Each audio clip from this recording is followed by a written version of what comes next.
Welcome back. Today we are talking about what I learned in my 4 years of studying economics at the University of Sydney and then later teaching as an academic at that university. The first thing is that economics is broader than just numbers and money and finance. You're dealing with choice under scarcity. That's the strict definition of economics, choice under scarcity. And so choice can relate to how people are interacting with one another in an economy. Scarcity can relate to any type of resource. And so the most obvious ones are money and time, because that's something that we all have and need to survive.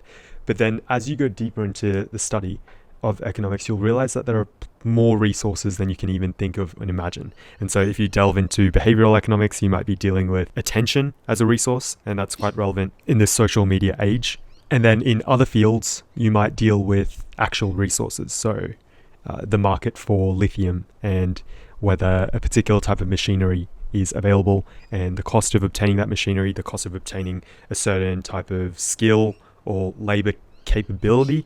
The second thing I learned is that people are self-interested. And so within economics, we create these models and we do so with a view of understanding how people are going to interact in an economy. Indeed, this is what central bankers are doing day in, day out, trying to understand the way in which businesses are going to hire and fire so as to understand what the employment figures are going to be next month. And then they're also trying to understand how businesses are going to price the goods and services that they're creating. I mean, you end up with a trillion little data points on how people are interacting in an economy. And those data points need to be forecast in order to make use of these insights, right? So the way in which you would forecast this is trying to understand the way in which people are making decisions. And the fundamental assumptions that are generally made in any kind of economics model is that, one, people are rational, which itself is questionable, and we'll talk about that later. But two, people are self-interested, that they want to get the most of a particular parameter, let's say utility, it could be happiness, it could be money, for a given set of constraints. So for a given amount of money that you're spending on a car, how much happiness are you getting out of it? And that happiness might be related to how big the car is, how fuel efficient the car is, and so on. And so people are self-interested. And you might make the obvious counter-argument that, well, what about non-for-profits? What about charities? What about this donation that I'm making to Surf Life Saving Club up in Sunshine Coast? Sure, altruism can also be an element of self-interest. You are self-interested for a particular cause. You are self-interested for a particular reason, in that you get a deductible tax asset associated with making that donation. But in general, you're doing that action of donating not just willy-nilly, but because you're self-interested for that cause. As a side note, it is actually quite interesting to me how we all kind of intuitively understand economics-related concepts from a young age. Let me tell you a story. I was around 11 years old when I started my first banking service or business. I was in high school and I always had $20 in my wallet just because my parents thought that was the safest thing to do in case I needed that money for an emergency. So naturally, I had excess capital in my personal account. That was my wallet. And my friends needed money to spend at the canteen or the tuck shop. And so I would loan that money out. I would loan out gold coins, so $1 or $2 coins. I would loan out sometimes $5. And that was just based on whether or not I trusted the person, which was actually a really interesting concept to begin with, that we kind of understand credit worthiness, even being 11 years old, even being 12 years old. And then I would operate on this business model of loaning out that initial principal amount and then not charging interest for the first week, but then charging interest of 20% every day after that. And so it was a very steep interest rate and probably illegal to be doing so. But honestly, I didn't really care about the interest. I just did it to make sure that my principal got paid back. Even if they paid 2 weeks later, at least I got the initial amount back. The third thing that I learned is that game theory is everywhere. And so game theory is the study of how people make strategies and interact with one another within games. And so we can define a game directly as simple as, a game of chess, where there are two players and there's a set of rules and there's a set of outcomes. So one player wins or one player loses. And there are strategies in which they can deploy in order to play that game. So there are thousands of them. You can move pieces in certain ways according to the set of rules.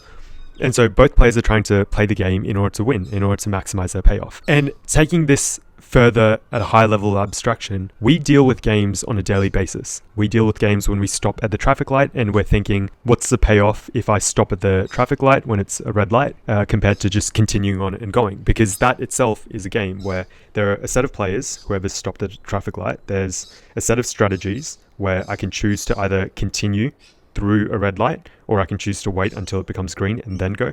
And then there's a set of payoffs, which is it can be viewed as a time saving, where if I choose to continue at a red traffic light, I can save perhaps 20 to 50 seconds, but then my risk of actually getting in a car crash or getting caught by the police increases. Or the other payoff could be that I wait, I lose 20 seconds of my life, but instead I reduce the probability of getting in a car crash by 0. You can think of games even more broadly where you could be in a court case and you have a decision to make as to whether you testify or not against an accomplice to a crime that you have allegedly committed. There might be different payoffs associated with the different strategies. So if you choose to testify, then you might get a lower sentence, but you might also increase the probability of yourself getting killed in jail because you testified on your accomplice. And then the other strategy is to not speak at all. There are a bunch of these kind of frameworks through which you can think of just every interaction in the world, which I find quite fascinating.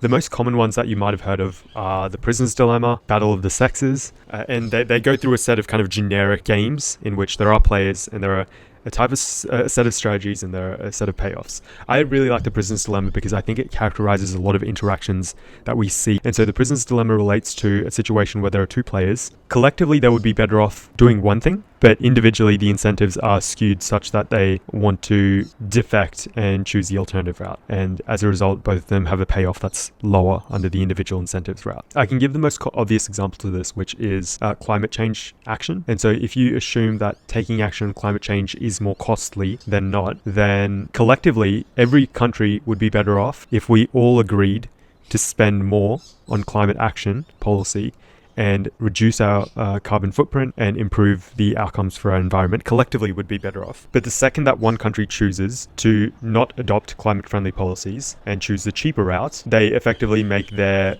goods and services cheaper, which means that they can export more and at an individual level better off for their economy to be producing more and to be producing more in a less climate-friendly way. But the second one country does that, every other country is also incentivized to do the same because inevitably the sea levels are going to rise anyway. The climate is going to become more and more uninhabitable anyway by virtue of one country not doing it. I think studying game theory changed the way in which I view most interactions now. I think of incentives, I think of what the best strategies are, I think of every way in which I can kind of skew the games to act in my own self-interested manner. The next thing that I learned was around creating models. And I think this is incredibly powerful because whenever you're faced with a decision to make, I think it's quite helpful to be able to put numbers to it and to create some sort of mental framework through which you can think through the issue. First, I should explain what a model is, and that would be a set of equations. It could be a graph or a chart that basically describes as a caricature the state of affairs and incentives that you're trying to maximize and what your constraints are. And so you're probably trying to maximize utility in a lot of situations, subject to a budget constraint. Let's say that you have $3,000 and 3 weeks of leave. And then those are your constraints, your budget constraints, both your time and money. And what you're trying to maximize would be your utility. So how am I going to spend those 3 weeks and that amount of money? And then you might have a set of options. You might think about a trip to Europe. You might be thinking about a holiday to Vietnam, or you might be thinking about just going on a road trip up or down the coast, right? And then you might ascertain after doing some research that a trip to Europe doesn't give me quite as much utility as a foodie adventure to Vietnam where I'm eating banh mi's all day. So creating those models is a really powerful way in which you can streamline the decision making associated with a lot of the things you do day in, day out. And again, that's not to say that I sit down and construct equations for every time I want to buy something at the grocery store. But it is quite a useful framework for me to evaluate some big decisions that I do make in life. And I think here there is one key guiding principle to remember, that all models are incorrect, but some are useful. A model isn't supposed to be a photorealistic image of the way the world looks.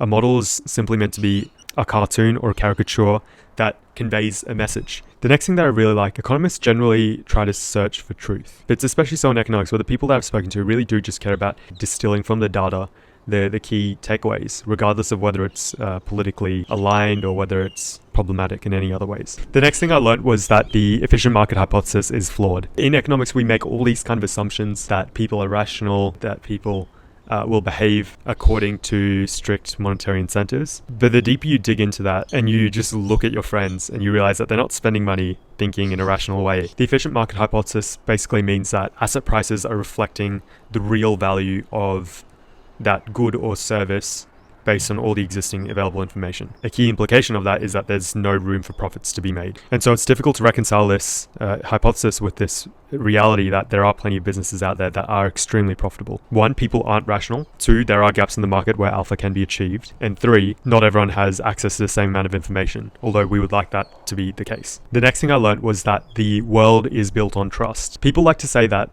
water is the lifeblood of this planet, or some people say capital is the lifeblood of this planet. I would challenge that by saying that trust is the lifeblood of this planet and our economies and the way everything works. The most obvious example of this would be simply the usage of currency. The fact that I'm choosing to hold all my money in Australian dollars and some other currencies is a key indicator that I'm trusting that tomorrow Australian dollar will be worth the same amount that it is today, at least. And we can trace the evolution of money from our commodity-based system, so when we used to use gold and silver to back our currency and the value of it, to simply just using fiat currency, which is entirely based on the trust that the government that issues it will continue to exist tomorrow and will continue to accept payments for tax in that currency tomorrow. It's quite interesting to look into countries that haven't had as much success with their monetary system and still look at the way in which markets continue to function relatively well. I mean, people still trade goods and services. Big people still continue to survive, albeit without a functioning monetary system. And again, it comes back down to trust. I trust that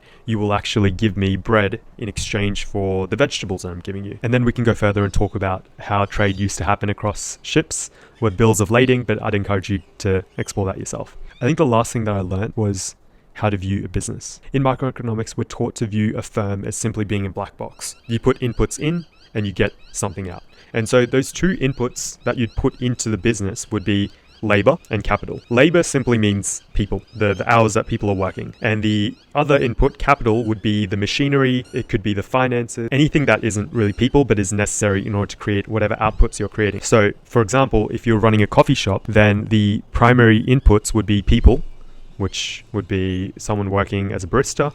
And then the capital would be the coffee machine, it would be the coffee beans, it would be the water. It would also include the coffee shop itself, so whether you're paying rent for that coffee shop or whether you own it outright, and then all the tables and chairs as well. And then you put those two things together into the black box, which is the business.